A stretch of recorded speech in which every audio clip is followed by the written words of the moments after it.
Assalamualaikum warahmatullahi wabarakatuh. Shalom, Om Swastiastu, Nama Budaya, Salam Kebajikan.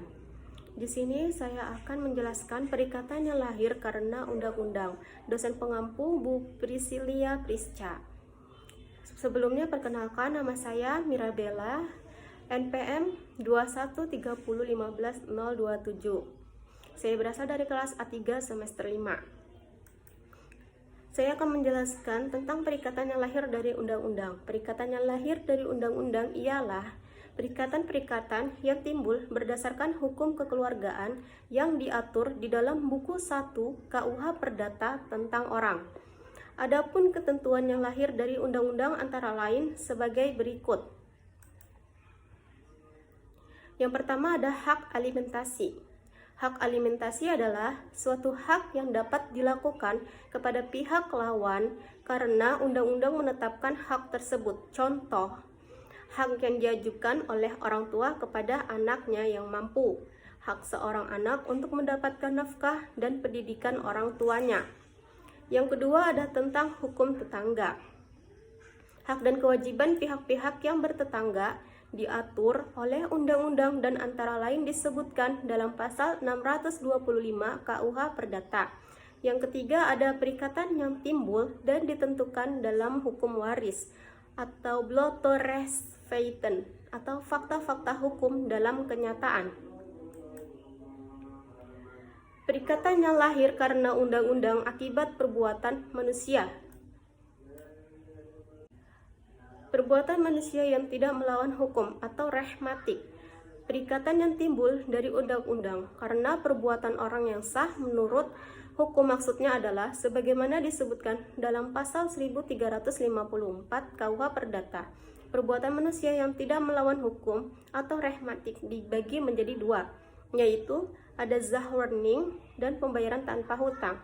Zahwarning sendiri atau perwakilan sukarela syarat yang diurus adalah kepentingan orang lain. 2. Secara sukarela. 3. Tanpa mendapat kuasa atau perintah. 4. Dengan atau tanpa sepengetahuan orang itu. 5. Wajib meneruskan dan menyelesaikan urusan itu. Dan yang terakhir, bertindak menurut hukum. Dalam perbuatan mengurus kepentingan dilakukan berdasarkan kewajiban menurut hukum. Hak dan kewajiban para pihak. Yang pertama ada hak dan kewajiban yang mewakili, terdapat pada pasal 1355 dan pasal 1357. Hak dan kewajiban yang diwakili, contoh, seseorang yang membantu merawat binatang peliharaan tetangganya dengan memberi makan dan minum sehubungan dengan pemilik binatang tersebut sedang keluar kota. Yang kedua, pembayaran tanpa hutang atau onverschuldigde betaling. Ada pasal 1359, 1362 dan pasal 1363. Perbuatan manusia yang melawan hukum. Pada pasal 1365 KUH Perdata, tiap perbuatan melawan hukum yang membawa kerugian kepada orang lain mewajibkan orang yang karena salahnya menerbitkan kerugian itu atau mengganti kerugian tersebut. Teori tentang perbuatan melawan hukum, condition sine qua non, formword, dan adequate Vorazeking atau von Kris. Menurut teori condition sine qua non ini, orang yang melakukan perbuatan hukum selalu bertanggung jawab jika perbuatannya itu condito sine qua non menimbulkan kerugian.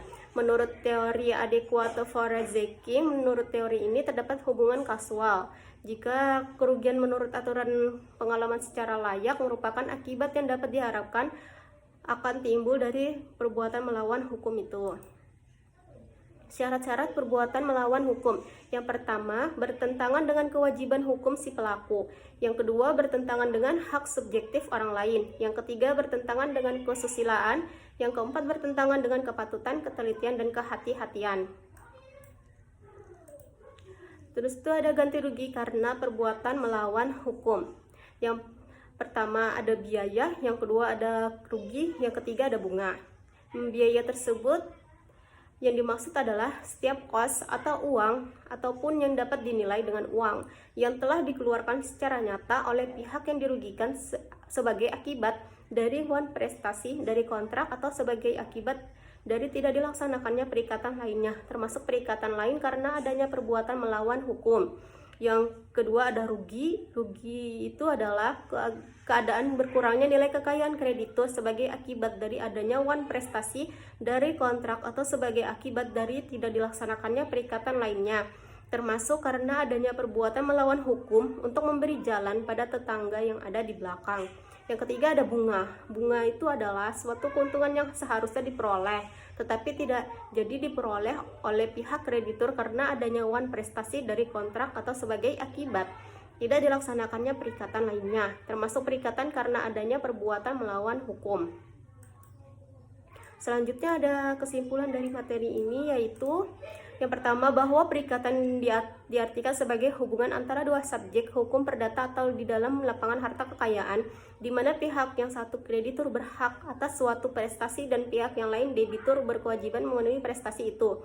Kata hukum yang bersanding dengan hubungan menunjukkan adanya konsekuensi yuridis dalam suatu hubungan yang bersifat timbal balik di antara pihak yang mengakibatkan dirinya. Dua, perikatan yang lahir karena undang-undang yang ada semata-mata ditetapkan oleh undang-undang, seperti yang pertama ada hak alimentasi, yang kedua hukum tetangga, yang ketiga tentang hukum waris. Yang ketiga ini perikatan juga lahir dari akibat perbuatan manusia yang dibedakan antara perbuatan manusia yang tidak melanggar hukum dan perbuatan manusia yang melanggar hukum atau unrahmatic death. Perbuatan manusia yang tidak melawan hukum dibagi menjadi dua golongan. Yang pertama ada zahwar neming atau perwakilan sukarela. Yang kedua pembayaran tanpa hutang yang dimuat dalam buku kedua KUH Perdata tentang perikatan dalam pasal 1359, 1362, dan 1363. Yang kedua ada perbuatan manusia yang melawan hukum. Perbuatan melawan hukum adalah suatu bentuk perikatan yang lahir dari undang-undang sebagai akibat perbuatan manusia melawan hukum. Pada buku ketiga KUH Perdata mengatur tentang ketentuan ganti rugi yang umum.